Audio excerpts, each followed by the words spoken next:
Hello guys, welcome back to my channel. Today I'm gonna share about how we can apply paint tools in the walls of the Revit and even in the certain areas of the walls. So without further ado, let's get started. So in this project, I've already created the the boundaries of a wall, and let's start applying the paint on the wall surfaces. Okay, so we have to be in this modify tab, and then to apply the paint, we have to choose this paint tool right here. So I'll click on that, and here you're gonna have to choose the material that you want to apply. I'm gonna do with this the S4 shingle right here, and then don't click on the done. Alright, you just have to click on the face of the wall that you want to apply this material on. Just click on that and then click on that. So this is how you can apply the material on the wall. And if we just change the mode to the let's say some consistent colors, so this is the difference.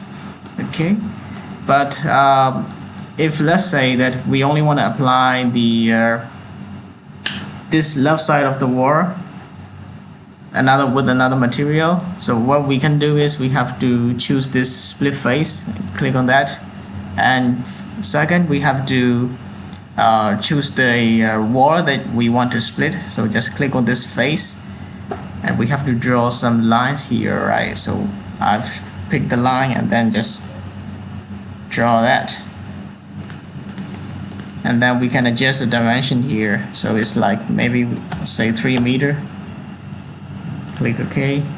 Okay, so now I'm gonna apply the material. So just click on the paint once again, and I'm gonna choose this time, let's say some plywood sheeting. Okay, just apply just like that. So it's pretty simple. Now you get the point. As let's say we want to apply the paint to just a little bit boundary. So we need to go to this here and then click on the face once again and just click the square, and I'll just do it like this. Anyway, you can just adjust the dimension, let's say 2 meters. I'm gonna leave it there right here and just apply the paint. Let's do it with Finite Composite. Click on that. It doesn't make a difference. This thing here. Okay, so I think you get the point. So that's how you can create and apply the colors to the walls. I hope this video helps you out with your Revit journey. If it does, please leave a like because it means a lot to me. I'll see you in another video. Thank you.